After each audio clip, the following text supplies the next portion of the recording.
Welcome back guys. If you are still using this method to add serial number, then actually you are wasting a lot of your time.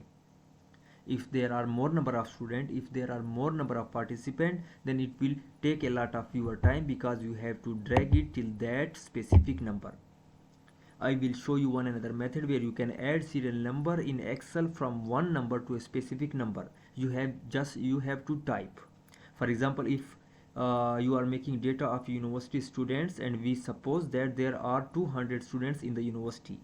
So if you want to add serial number from 1 to 200, so how you can do this in 5 seconds? First of all, you have to press Alt plus H, then click F, then click I, then click S. Here you have to select the column, and here the step value must be 1 if you want to start from 1, and the stop value, if there are 200 students, then you have to type 200, then click OK. Here you can see all the serial number are added till 200 automatically. If you are dragging like the old method, then actually you will waste a lot of your time. If this video was helpful to you, make sure like my video and also subscribe my YouTube channel for more informative videos like that. Thank you.